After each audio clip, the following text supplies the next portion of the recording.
बाब 3 खुदावंद की खुशी तुम्हारी ताकत है। पीनित्यकोसत के दिन शागिर्दों के रूह अल कुद्स से भर जाने के बाद वो यरूशलेम की गलियों में दाखिल हुए। अमाल 2, 4, 6, 12, 17 इस मंजर को बयान करता है। वो सब रूह अल कुद्स से ममूर हो गए और जिस तरह रूह ने उन्हें कलाम करने का मौका दिया था इसी तरह वो दूसरी जुबानें बोलने लगे। हुजूम उलझन में पड़ गया उन्हें अपनी जुबानों में बोलते हुए सुनकर। कुछ लोगों ने मजाक उड़ाते हुए कहा, वो नई शराब से भरे हुए हैं। पतरस ने भीड़ से खिताब करते हुए वजाहत की कि वो नशे में नहीं थे बल्कि रूह से भरे हुए थे, जोएल की पेशीन गोई को पूरा करते हुए कि खुदा ने तमाम जिस्मों पर अपनी रूह नाजिल की। लोगों ने ये क्यों फर्ज किया कि वो नशे में थे? ये उनका तर्ज अमल रहा होगा, शायद वो बहक गए हंसे या मगलूब नजर आए। सिर्फ जुबानों में बात करना इस मफरूजे का बाइस नहीं बनता। पतरस ने वजाहत की, ये नशे में नहीं हैं जैसा कि आपको लगता है, वो रूह अल कुद्स के नशे में थे, शराब के नहीं। खुदावंद की खुशी रूह के लिए दवा। इमसाल 17:22 खुश दिल दवा की मानिंद भलाई करता है। रब की खुशी एक इलाही इलाज है, बोझ उठाना और नई ताकत। मेरी विजारत के सबसे मुश्किल वक्त में से एक के दौरान पादरी कार्ल स्ट्रेडर ने मुझे लीकलैंड फ्लोरिडा में तबलीग करने की दावत दी। मैंने मुजाहमत की लेकिन मेरी बीवी ने कुछ अहम होने का एहसास करते हुए मुझे जाने की ताकीद की। पहुंचने पर मैंने अपने होटल के कमरे का कालीन भरा हुआ पाया। मगलूब होकर मैं बिस्तर पर गिर पड़ा, मायूसी में खुदा से रो रहा था। लेकिन अगली सुबह की खिदमत में कुछ गैर मुतवक्के वाकया पेश आमरी, अंदर खुशी फैलने लगी। एक छोटी सी हंसी बेकाबू हंसी में बदल गई जिसने मेरे बोझ को तोड़ दिया। मुझे काबू से बाहर होना पसंद नहीं है, लेकिन मुझे खुदा के मातहत आने के लिए अपना इख्तियार छोड़ना पड़ा। मैं मिंबर में हंस पड़ा, फिर अगली सफ में मजीद 20 मिनट तक रहा। बाद में पादरी स्ट्राडर ने मुझे नहमा 8:10 की याद दिलाई। खुदावंद की खुशी तुम्हारी ताकत है। इस मुकाशिफा ने मुझे मुतासिर काम अपनी खुशी और उसके साथ अपनी ताकत खो चुका था। जैसे ही मैंने रूह अल कुद्स की खुशी के सामने हथियार डाले, मैंने महसूस किया कि मेरा तनाव, खौफ और यहाँ तक कि एक देर पा अवसर भी गायब हो गया है। मुझ में ईमान बढ़ गया और मैं जानता था कि खुदा मेरी जिंदगी में एक मोजिज़ा कर रहा है। खुदावंद की खुशी, खुदा का एक तारीखी अक़दाम। 1 साल से भी कम अरसे बाद मैंने मुबश्शिर रोडनी हावर्ड ब्राउन को अहिया के लिए मदऊ किया। उन्होंने बताया कि किस तरह रूह अल कुद्स की खुशी के मुज़ाहिर नए नहीं थे। 1800 में लोगन काउंटी केंटकी में एक बहाली ने 8000 अफराद को अपनी तरफ मुतवज्जे का, जो इस वक्त के लिए एक हैरत अंगेज तादाद थी। लोग खुदा की ताकत के तहत गिर गए रहम के लिए पुकारा और बेकाबू खुशी का तजर्बा किया। मेरी अपनी माँ, जो अब 80 की दहाई में है, ने अपनी जवानी में इसी तरह के पानी के बहाव को याद किया। ये आपके लिए नया है रिचर्ड, लेकिन खुदा के लिए नावा इसकी रूह का तसलसल है। अगरचे कुछ लोग इस खुशी को गलत समझते हैं या इसका गलत इस्तेमाल करते हैं, लेकिन ये खुदा की तरफ से एक तोहफा है। गलतूहे 5:22-23 खुशी को रूह के फल के तौर पर दर्ज करता है, न कि एक नजरिया जिस पर जोर दिया जाए। आपको खुदा की खुशी कैसे मिलती है? कोई फार्मूला नहीं है। आपको इसे मजबूर करने बनाने की जरूरत नहीं है, क्योंकि तुम नहीं मांगते इसलिए तुम्हारे पास नहीं है। यकूब 4:2। बस खुदा से इसकी खुशी के लिए पुचावर तवक्को करें कि वो आपको भर देगा। बाब 4 रूह अल कुद्स का बपतिस्मा। जब आदम और हुआ ने गुनाह किया तो बनी नौ इंसान की रूह ज़हन, मर्जी और जज्बात से मगलूब हो, जिससे खुदा के साथ हमारा रूहानी ताल्लुक मुनक़ते हो गया। ताहम यसू के ज़रिए हमारी रूहें रूह अल कुद्स की मदद से रूह पर अपने इख्तियार को दोबारा हासिल करते हुए ज़िंदगी में बहाल हो जाती है। नजात के बाद भी हमारी रूह और जिस्म रूहानी क़ियादत की मुज़ाहमत कर सकते हैं। रूह में मुकम्मल तौर पर रहने के लिए हमें रूह अल कुद्स के बपतिस्मा की ज़रूरत है। ये तजर्बा, जिसकी तफसील अमाल 2 में दी गई है, खुदा के साथ हमारे ताल्लुक को मजबूत करता है। बाइबल फाउंडेशन 7:44-3 में पाक रूह के बपतिस्मा की पेशिन गोई की गई है कि मैं अपनी रूह और अपनी बरकत तेरे बेटों पर नाजिल करूँगा। हज़क़एल 36:26 TLB इसको मजबूत करता है, एक नए दिल और नई रूह का वदा करता है। मैं तुम्हें पानी से बपतिस्मा देता हूँ, लेकिन वो तुम्हें खुदा की रूह अल कुद्स से बपतिस्मा देगा। मरकस 1:8। यसू खुद लूका 24:49 TLB में इस वादे की तस्दीक करते हुए कहता है, यहाँ ठहरो जब तक कि रूह अल कुद्स न आए और तुम्हें आसमान से ताकत से भर ना दे।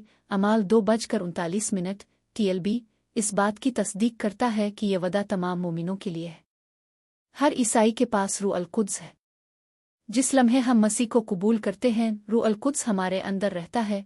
रोमियो 8:16। कुछ लोग गलती से मानते हैं कि पेंटीकॉस्टल रूह तक खुसूसी रसाई का दावा करते हैं, लेकिन सहीफा इस बात की तस्दीक करता है कि हर मोमिन इसे कबूल करता है। ताहम रूह अल कुद्स का बपतिस्मा एक गहरा तजर्बा है, जहां हम रूह की ताकत मांद्रोन और बैरूनी दोनों तरह से मुकम्मल तौर पर डूबे हो जाते हैं। ज़ुबानें बोलना, एक ज़ाती दुआ की ज़ुबान। रूह की दुआ की ज़ुबान ज़ुबानों में बोलना एक करनथियों 12 में मज़कूर ज़ुबानों के अवामी तोहफ़े से अलग है। मुअख्खर ज़िक्र कारपोरेट तरक्की के लिए है, जबकि साबिक़ा ज़ाती रूहानी तरक्की के लिए है। मैं रूह के साथ दुआ करूँगा और समझ के साथ भी दुआ करूँगा। 1 करनथियों 14:15। इससे ज़ाहिर होता है कि ज़ुबानों में बोलना एक इंतखाब है। ज़ुबानों में दुआ करने का मकसद 1 करनथियों 14:2 और जो कोई ज़ुबान में बात करता है वो आदमियों से नहीं बल्कि खुदा से बात करता है। ये मोमिनों को नमाज में इंसानी हुदूद को नज़रअंदाज करने की इजाज़त देता है। 2 रूहानी मजबूत 1 करनथियों 14:4 बयान करता है, जो कोई ज़ुबान में बात करता है वो खुद को बढ़ाता है। ज़ुबानें मोमिन की रूह की तामीर करती है। 3 खुदा की मर्ज़ी के साथ सफ़ बंदरोमोह 8:26-27 वजाहत करता है कि रूह अल कुद्स हमारे लिए शफ़ात करता है जब हम दुआ करना नहीं जानते। इस बात को यकीनी बनाते हैं कि हम खुदा की मर्ज़ी के मुताबिक हों। 4 मुकाशिफा हासिल करना ज़बानों में दुआ करने के बाद तशरीह करने से माफ़ौक़ और फितरत बसीरत मिल सकती है। पोलिस मोमिनों को समझ बोझ के लिए दुआ करने की तरगीब देता है। 1 करनथियों 14:13। रूह से भरपूर ज़िंदगी गुजारना। ज़ुबानों में दुआ करना रोज़मर्रा की ज़िंदगी का हिस्सा होना चाहिए। फ़ैसले करने, तबलीग़ करने यहाँ तक के चैलेंजों का सामना करने से पहले रूह में दुआ करना रहनुमाई और वजाहत फराहम कर सकता है। रूह अल कुद्स हमें खुदा की आवाज़ और ताकत के साथ हम आहंग रहने में मदद करता है। रूह अल कुद्स के बपतिस्मा और ज़ुबानों की दुआ की ज़ुबान को कबूल करने से मोमिन खुदा के साथ गहरा ताल्लुक़, इसकी मर्ज़ी का ज़्यादा एहसास और उसकी ताकत में चलने की सलाहियत में इजाफ़ा करते हैं। बाब 5 रूह के तोहफ़े। एक रात हमारे टेलीविज़न प्रोग्राम के दौरान खुदा ने मुझे इल्म का एक कलाम दिया। 1 करनथियों 12 में बयान करदा रूह अल कुद्स का तोहफ़ा। यह मखसूस था एक ऐसे शख्स के बारे में जिसने वियतनाम जंग में असाब को नुकसान पहुंचाया था, उंगलियां खो दी थीं और बेहिस्सी का सामना करना पड़ा था। इस रात एक नाजरीन ने फ़ोन करके गवाही दी कि 30 साल बाद उसके हाथ में एहसास बहाल हो गया है। एक और रात हारून नामी एक 10 साला लड़का जो रीढ़ की हड्डी के मुनहनी पिन क्लिपाओं और शदीद सर दर्द में मुब्तला था, नमाज के फ़ौरन बाद ठीक हो गया।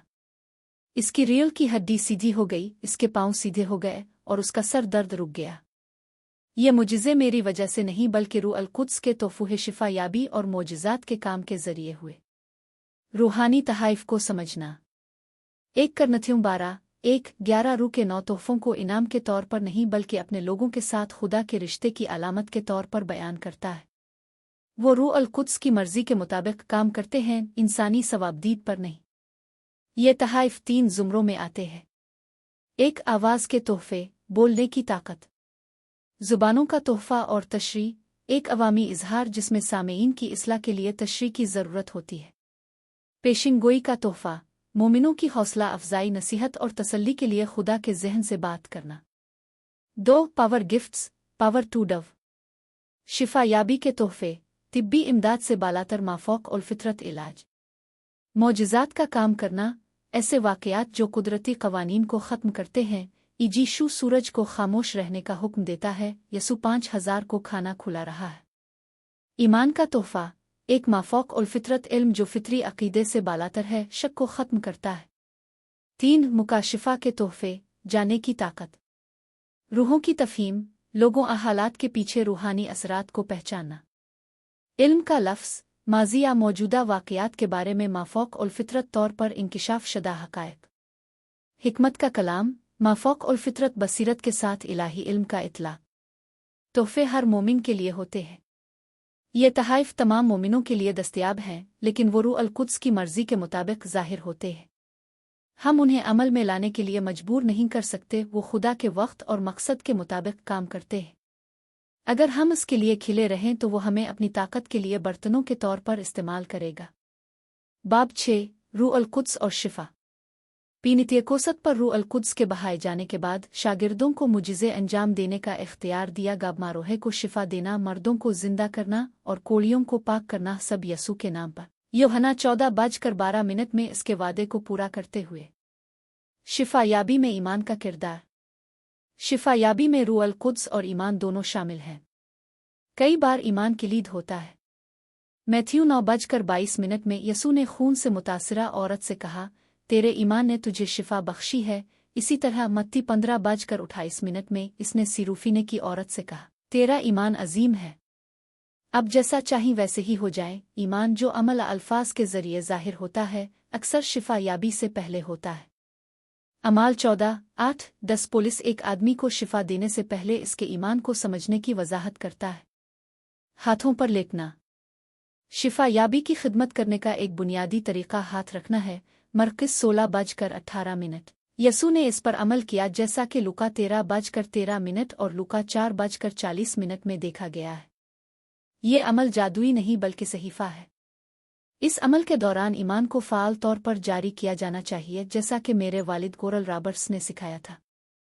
शिफा याबी का कलाम बोलना। खुदा ने अपना कलाम भेजा और उन्हें शिफा बख्शी। ज़बूर 1:07-20।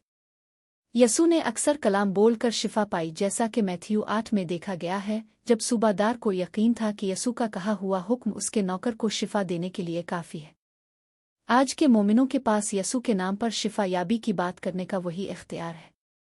एक औरत ने एक बार हमारे टेलीविज़न प्रोग्राम पर बोले गए इल्म के एक लफ्ज़ पर ईमान के साथ जवाब देने के बाद सर्वाइकल कैंसर से शिफायाबी की गवाही दी।